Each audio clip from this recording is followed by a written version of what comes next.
Hello, everyone, and welcome again to Unfound Now, the monthly series where I, Ed Denzel, host of Unfound, I take a look at a recent disappearance.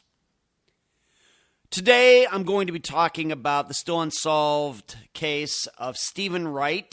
No, not the comedian. Steven Wright, 75 years old. He went missing from Dallas, Oregon, not Dallas, Texas, Dallas, Oregon, on June 20th of 2025. I'm doing this recording on July 30th of 2025, so he has been missing for approximately 40 days. As you are listening/watching, and there is a map section that I would suggest you watch it. I know a lot of these, it's just listening on YouTube, but still. While you are watching/listening to this episode, please like, subscribe, join this YouTube channel, share it with your friends and family. Of course, anybody who is in the Oregon area, maybe you can help out with this disappearance and share it with other Oregon people.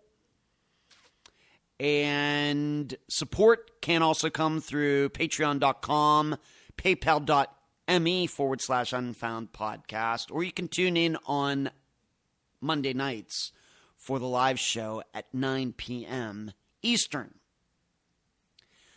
With each one of these Unfound Nows, I bring some lessons, 3 lessons to each of them. What can we learn? Some insights. What can we take from this disappearance? Bring it to all of the others that are out there. And the 3 lessons for today that will be further explained after we do the map section is number 1, don't move a muscle. Number 2, context of a conundrum. And number 3, how far and for how long. So now I'm going to go to the map section. Going to pull that up, show you where Steven was the day that he went missing on June 20th of 2025. I'm going to read from what I would call a very good description on NamUs. It's the best one I could find, even though there's some explaining I have to do because it's not in chronological order. But I will read from that while showing you the area where he was last seen, where he was calling from, where his phone last pinged, and then I will come back to those 3 lessons. Okay, let's take a look at this map. I'm going to be reading, it's a very rare time where I'm just going to read what is on NamUs. It's fairly detailed. I could not find a better accounting of this disappearance anywhere else. So just keep that in mind, but I'm pretty sure this was written a month ago. But I will say it's not written in what I would call chronological order, so I'm going to have to do some explaining and using some intuition regarding this, so just bear with me. But right there on the screen, what you're looking at right at the second is the locations we're going to be mentioning. The little red dot, and then down here at the Aaron Mercer Reservoir. So what it says on NamUs, on June 20th, so over a month ago of 2025, at approximately 17:30 hours, that's military time, that's 5:30 p.m. The sheriff's office received a report regarding a missing 75-year-old male. The reporting party, a family member, advised that the missing person had contacted them via phone later that evening at approximately 2200 hours, which is 10 p.m. And reported he was near a road labeled 7.6.32.1. All right. Sounds a little confusing, but I think what happened was that family members earlier that day on June 20th, well before 1730 hours, before 5:30, realized something was going on with Steven. So they hadn't heard from him, or they were trying to call him or something. So they finally called the local sheriff's office. They were worried about him at 5:30 p.m. So the sheriff's office gets this call. Okay, we'll look out for him, but I don't think at that point they really had any idea what to do. And then, though, at 10 p.m. that same day, June 20th, so what, 4.5 hours after they called the sheriff's office, Steven calls them and tells them, so in a follow-up call, I guess they hadn't heard from him in those other 4.5 hours. He says that he's at this road labeled 7.6.32.1. You should know I have no idea where that is. So I can't even put it on this map here. I have no idea at all what that even is. So it continues then. So then I guess what happened was the family got that call at 10 p.m., then called the sheriff's office and said, okay, he says he's at this marker. Do you know where it is? It seems the sheriff's office did, because the deputies responded promptly and located the referenced road marker within a few hours. However, the missing person was no longer present at that location when law enforcement arrived. All right. So earlier in the day, they're concerned. They call the sheriff's office.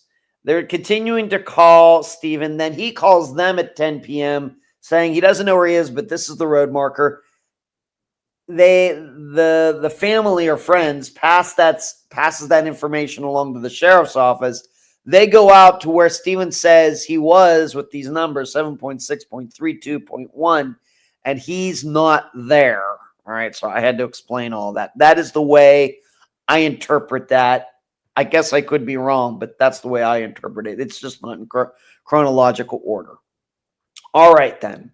Later, after this day, of course, Steven's not found that day, still missing, and I'm doing this recording on July 30th of 2025, so a month and 10 days after.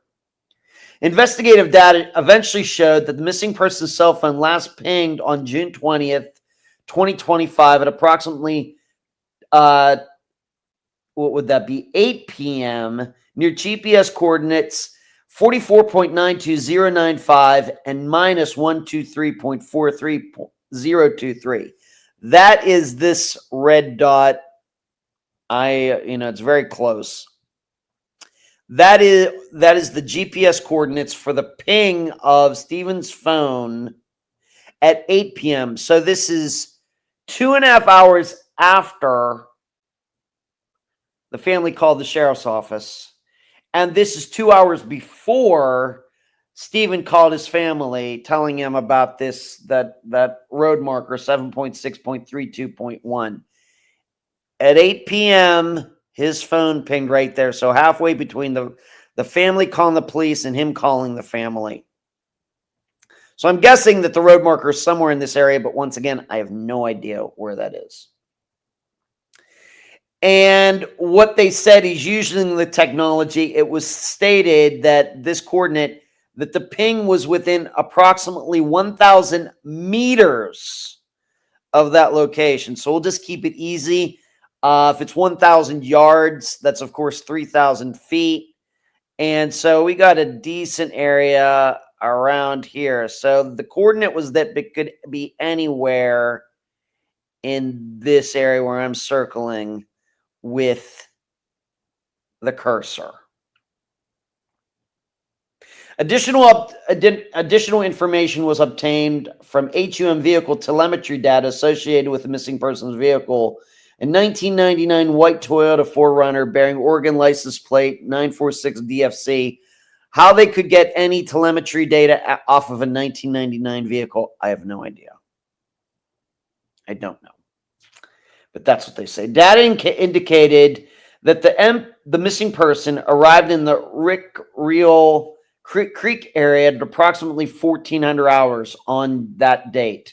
So 2 o'clock. And if you're wondering where Reel, I'm sure I'm pronouncing that wrong. This river or creek runs right along. See this road, how it's like kind of wavy? That's where the creek is, right here. So earlier that day at 2 p.m., he was in this area. Of course, what would it be? 2.5 hours later, 3.5 hours later, his family's worried about him. They're calling the police. So he's out here somewhere along this creek area. And I'll get into that later. The vehicle was subsequently tracked driving toward the Mercer Reservoir before turning around at what appeared to be an impassable section of roadway. The missing person then returned to a gate that was reportedly opened earlier in the day, but now believed to have been closed, arriving back in that area shortly after 1630 hours. So 1630 hours was 4:30 p.m. Once again, I don't know where that is. But here's the Aaron Reservoir. It seems that this guy, Steven, was driving back and forth because he was lost for whatever reason. My perception, he went over here, went back, he went west, he went east, and he was lost, and that's why the family eventually called the police. Seemingly also maybe because maybe he had called them even before, earlier in the day, said he was lost, and then they couldn't reach him for a while. So he's in this area at 2 o'clock. His phone pings somewhere in this area at 4:30 p.m. At 5:30 p.m., his family calls the police. At 8 p.m., his phone pings in this area, general area. At 10 p.m., he calls his family saying some sort of road marker. The sheriff's deputies go to that road marker. He's not there, but once again, I don't know where that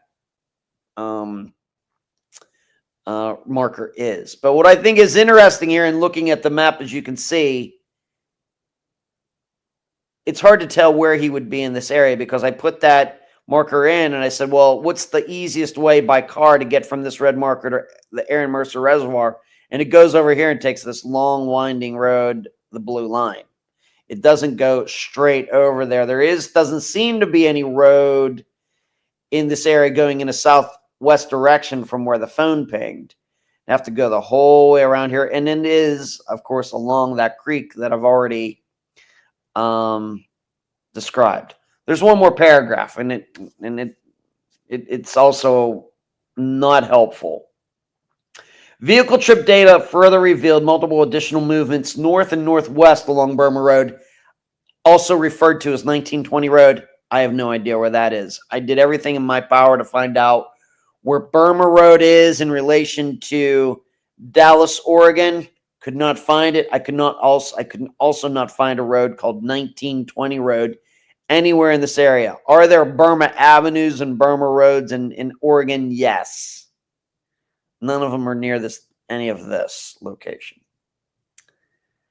So he was going in a north-northwest, so up this way, but he would always return to the vicinity of the closed gate. I don't know where the closed gate is in this area. The final telemetry record showed that the vehicle at or near the gate location at approximately 2000 hours, 8 o'clock, on June 20th, corresponding to the last known cell phone ping. All right, so we go. So this gate must be up somewhere in this area, even though it doesn't show that there are any roads in this area. So very, very difficult. I've done my best. You can go to NamUs. You can read this for yourself. I've done my very best to try to explain this all to you, but when you can't find a road marker 7.6.32.1 and no Burma Road or 1920 Road shows up on any map that you can find on on Google, I don't know what to tell you. But this, I guess, shows how, out in remote area this is. And roads aren't marked. Google hasn't been on these roads. Yada, yada, yada. So that is the map analysis portion of this Unfound. Now, one of the more difficult ones to do for chronological reasons, timeline reasons, couldn't find location reasons, no roads on the maps reasons, but I'm doing the best I can. So let's go back to those learning points, and I'll explain what we can learn from this disappearance.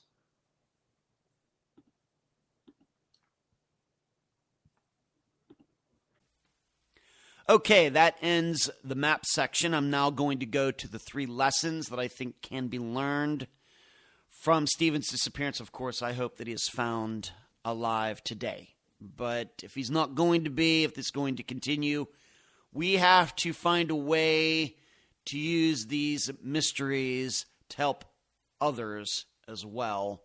And so that's why I have these lessons for every one of these. Going back, been doing this series for about 5 years now, if you can believe it. I started it during COVID. But once again, please like, share, subscribe to Unfound's YouTube channel.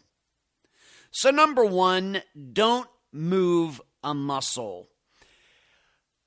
I've said this before, but I'll say it again. When I started this podcast, the podcast that comes out every Friday, almost 9 years ago, I could have never guessed how many disappearances I would feature where people call for help and then people arrive in a timely manner, let's just say within an hour or so, and the missing people aren't there.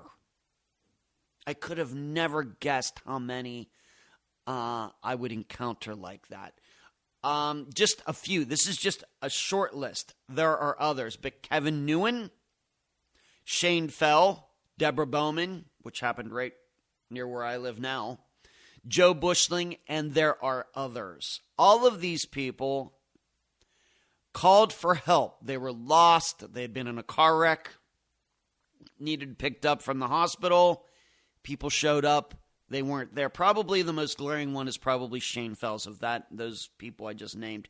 Shane Fell, Louisiana. I think the year was 2011. He was driving home from being with his brother and some friends. Probably might have been drinking and driving, maybe. Wrecked his car, overturned it, ended up on its roof. He called his brother saying, "Hey, I was in a wreck. Can you come get me?" Brother only took 20 minutes to get there. Shane was not there. Shane was never seen again. His disappearance still unsolved. Like I said, I think it's been 14 years. It is believed that Shane went into the Mississippi River, which is right there. Now, why or whatever, we're still trying to figure that out. Could he have gotten picked up by somebody? I suppose that's not my favorite theory, but why would he call his brother and then somehow end up in the Mississippi River? It's hard to understand. I don't have a good answer. But this is a thing. So when we look at Steven Wright's disappearance, it's kind of the same thing. He said where he was. He was calling because he was lost. People go to help him. People go to that specific point, even though it says in the write-up it might have taken a little while. And he's not there.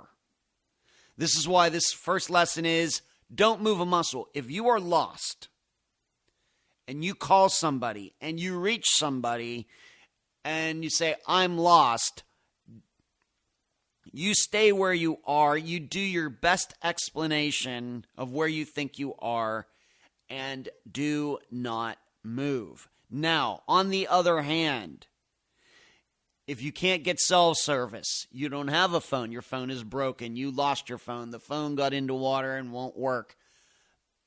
Of course, then waiting in one spot probably is not the best choice. You're going to have to go for help. But if you call somebody and you explain, "Well, I'm at this marker, I was here, I was on this trail, and now I don't know where I am." And if you can tell which way the sun is setting, you give all that information and do not move. Of course, with Steven, given his age, 75 years old, granted my father's 13 years older than that and can still drive around and doesn't get lost and everything, but everybody's different. We have to be open to the idea that he could have been going through something that day. And I'm going to get into that in lesson number 2. In addition, I think also what happens is that even if you have all of your faculties and do not have dementia or Alzheimer's or cognitive issues due to whatever reason, you know how we can be. We get lost, even with our phones. Now, getting lost is a lot more difficult these days. But I'm old enough to remember before that, when you would get lost, you made a wrong turn. What do you start doing? You start driving faster. your pride starts kicking in. Of course, it's an old joke, men never ask for directions. That's why your pride starts. I don't have to ask anybody for directions. I know where I am. I've been there myself a few times. So that also has to be considered in this disappearance. It very well could be that Steven's faculties were 100%, but he's lost, doesn't know how to figure out the GPS on his phone, or maybe he just had a flip phone or something. I don't know. But he starts driving faster, and looking at where he was, that seems like a bad choice. All of this needs to be considered in this disappearance. But most importantly, if he's going to stop, and that mile marker or whatever it is, I'll say it again, 7.6.32.1 sign or whatever, if that's real and they were able to find it, he should have just stayed there. And this disappearance would not have happened. Very sure. So for all of you out there, you get lost for whatever reason in a national park, in a city, wherever. If you call and you can get help, 911, you give them the best information, then don't move. Opposingly, if you can't reach anybody, then you're going to have to start hiking your way out of there, driving your way out of there, and figure it out until you get service or something. Lesson number 2, context of a conundrum.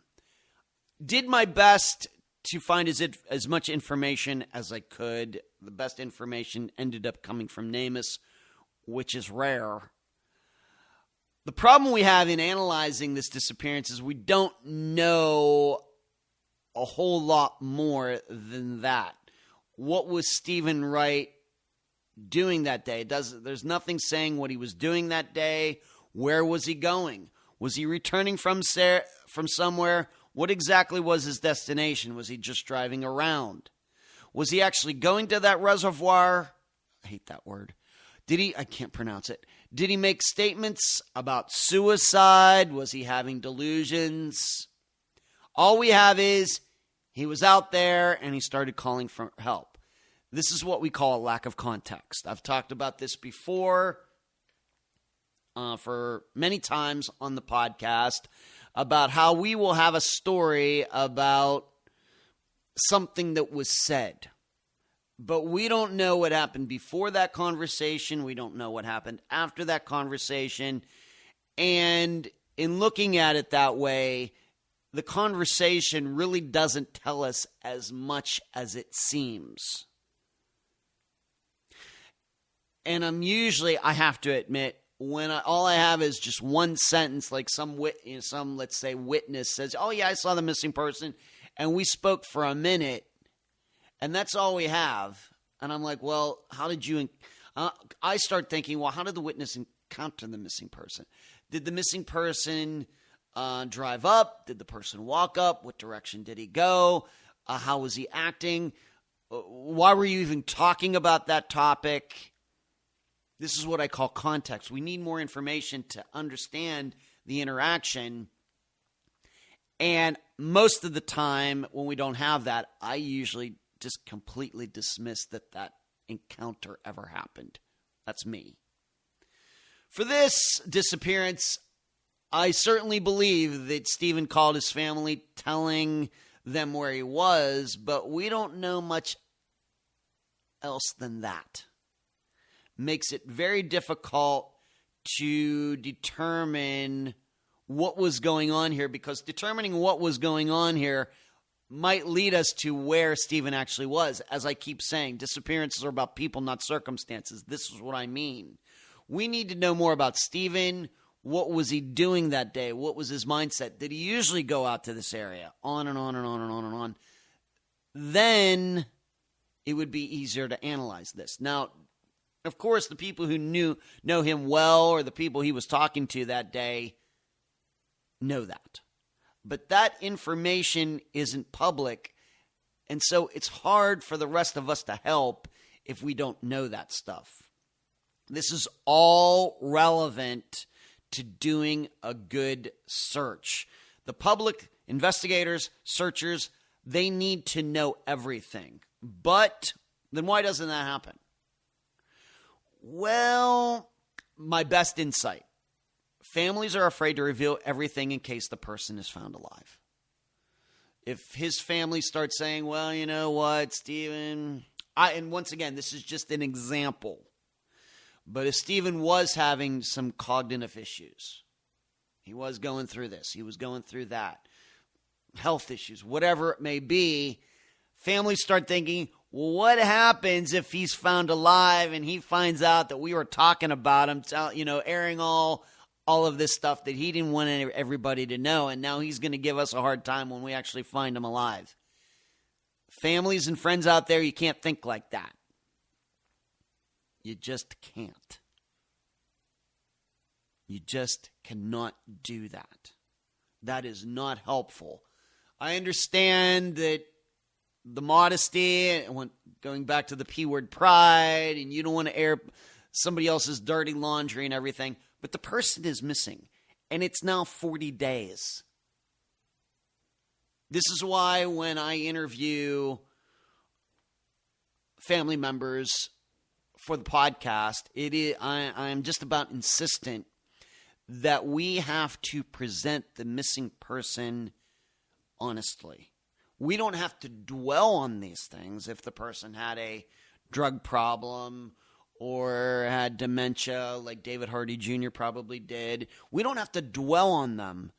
But the public deserves to know if you want the public to help. You have to give some to get some. You have to give help to get help. That's the way it works. So for the context of a conundrum, we just don't know enough. Even though this write-up, it names I believe it to be true, and it's 3 paragraphs and everything, it doesn't come close to really explaining what was going on and how people could get involved and give good insight. Because there certainly could be people outside of the Oregon area who could look at his disappearance, if even just on paper or on a computer screen, and lend help. It might take more than just some deputies in the area and the people who knew Steven the best. We need more context of a conundrum. We need more. But I'm convinced, although I don't think, maybe I have a few times talked to family members about, I know you don't want to say this, but you gotta.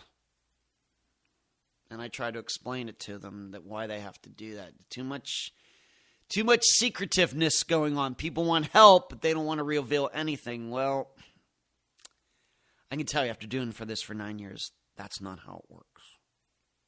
And then finally, how far and how and for how long? How far and for how long? It's been 40 days. How long do you search? We've run into this on a few occasions, most recently probably with the disappearance of Anthony Reyes, who went missing just over a year ago. But we encountered this with Jason Landry, who went missing in Texas, Helen Diamond, who went missing in Michigan.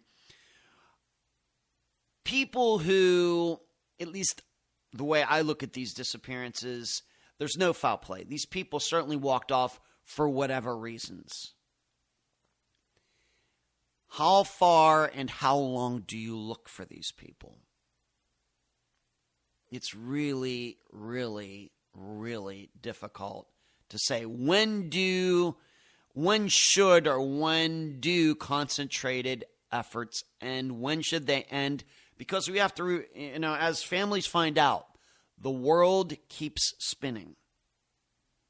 The sun keeps going down in the west and it keeps coming up in the east every day, and people have their lives to lead. Everybody has their own hopes and dreams as well. They want to help, but likewise with the police and searchers, they have their own lives as well. There's other crimes being committed. There's other missing people out there, people who are going missing after, for example, Jason Landry, Anthony Reyes, Helen Diamond. There's other people who have gone missing in those areas since. it's very difficult. And if I'm in one of these law enforcement agencies or I'm a searcher, even though I don't believe in dogs necessarily, but if I was a dog trainer with dogs out there, how do you say that to a family? You know what? I think I've done all I can do. We've been doing this for a week. It's just tough. And I don't have an answer. Certainly, knowing the person, in this case, Steven Wright, and knowing what was going on in his head and why he was out there, what was he doing, what was going on in his life.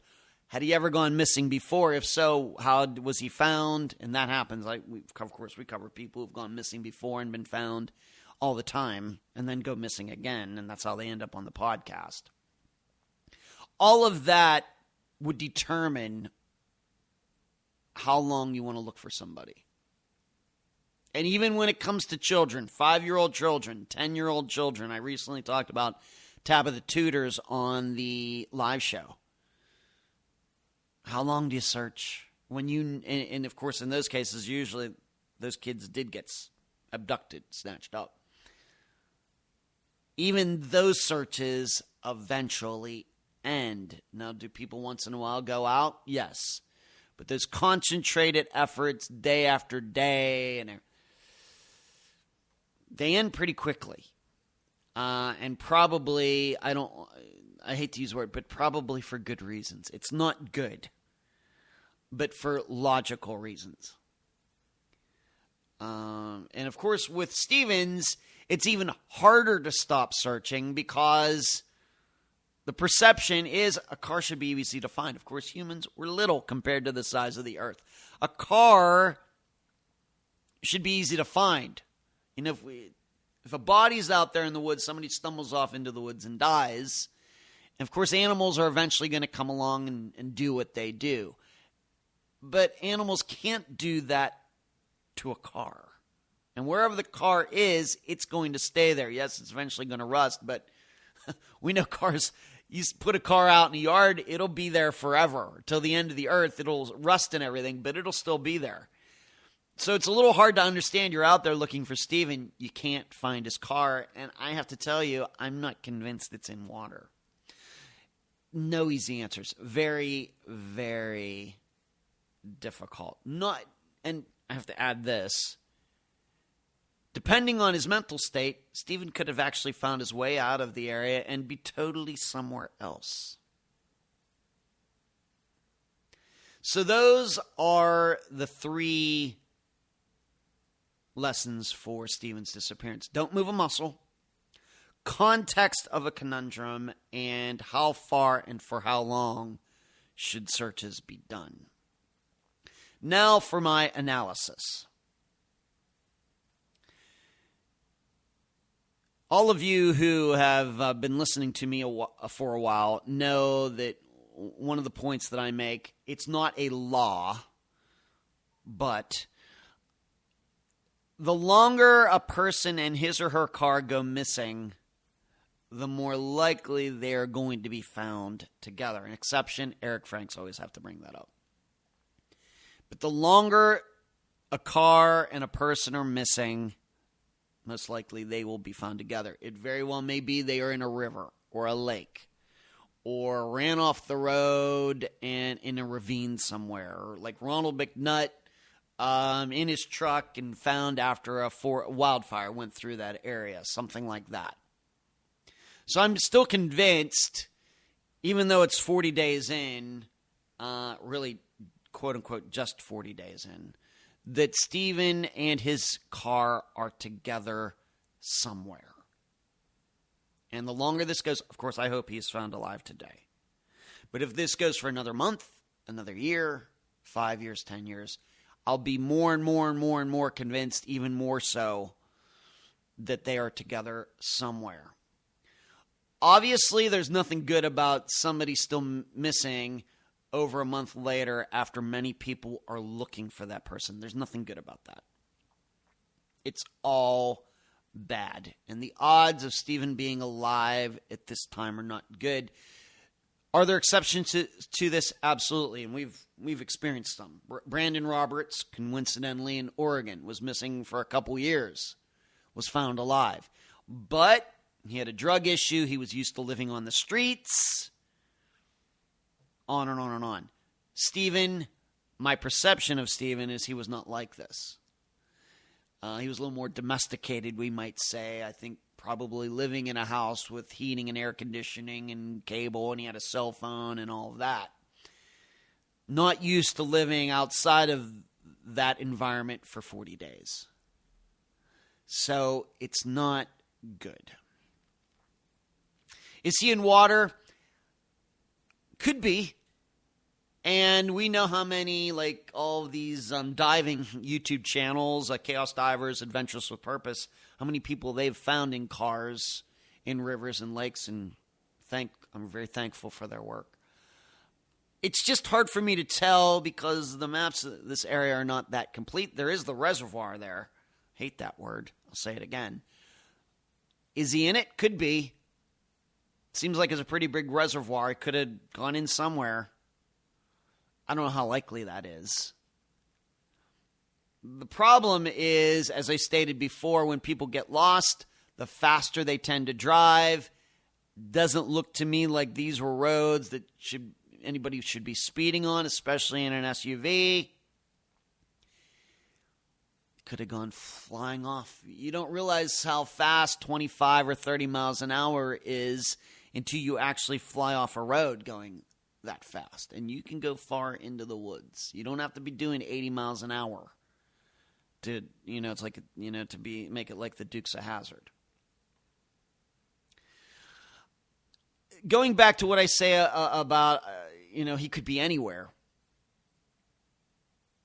I'm not saying he could be anywhere. If he ends up in New Hampshire, I'll be surprised.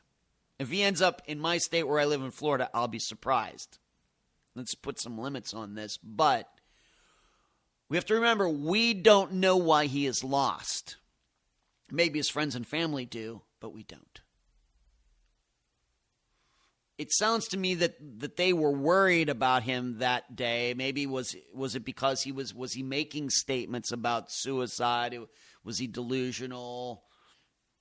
Or was it just because he was supposed to be home at a certain time and he wasn't there? And did he have a history of getting lost and them having to go out and get him? And was he a guy who maybe should have had his keys taken away? And we know how much that happens a lot. When there are a lot of families out there afraid to take keys away from older people because of the ramifications and the arguments and everything else. But it could, we have to look at it this way. He gets lost and maybe he works himself out of it, but he knows that he's already called his family and friends and they know that he was lost and he's afraid if he goes home, they're going to take his keys away from him. That wouldn't be much of a motivator for him to go home. It's also something that has to be considered. So my prediction for this disappearance is that he's going to be found. Given what I look in the map, we got the reservoir, and that's about it. We have that creek there, but it's a creek. It's not a river. It's not the Mississippi. It's not the Delaware. It's not the Amazon. It doesn't sound to me like it could be a body of water that could hide a vehicle, even though there is a road that runs right alongside of it.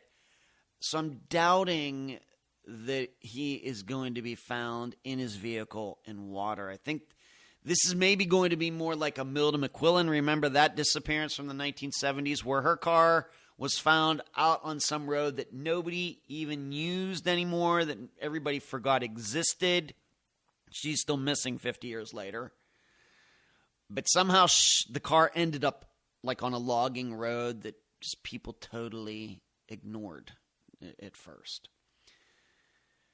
So my prediction might have, he might have found one of those kinds of roads, or he started, if he had really lost his mind, maybe started driving on a road that wasn't a road. We have to remember this was an SUV. If he kicked it into four-wheel drive and started going four-wheeling where there are no roads, like Doc Brown said in Back to the Future, no regular type of search is going to find him. You know, we get into these searches, or people get into these searches, and they start thinking logically, well, these are the roads, and he's going to be here. He has to be on one of these roads. We don't know what was going through Steven's head. That's what makes this all so difficult. But I don't think he's going to end up being in water. I do think, though, he's going to be with his vehicle somewhere. I'm predicting this was some kind of accident running off a road somewhere, but it does not have to be in the Mercer Reservoir area. Just because. He might not have known where he was going. He might have worked his way out of that area and was still lost. Very sad. So that's my coverage of Steven Wright's disappearance. Of course, friends and family, they can always contact me privately. Nobody even has to know we talked. Unfoundpodcast@gmail.com if you'd like to contact me regarding any of this. I do these episodes to help, trying to educate people about what's going on with these kinds of disappearances. And I'm just looking at, I know a lot of conjecture and things, but there's just a lot we don't know. There just is. I'm just going from my 9 years of experience of covering disappearances like Steven's and reading about them and how they usually end up getting solved. But many of them do not. So that's it. Thank you for listening. Please subscribe to this channel. And I will do this all again next month.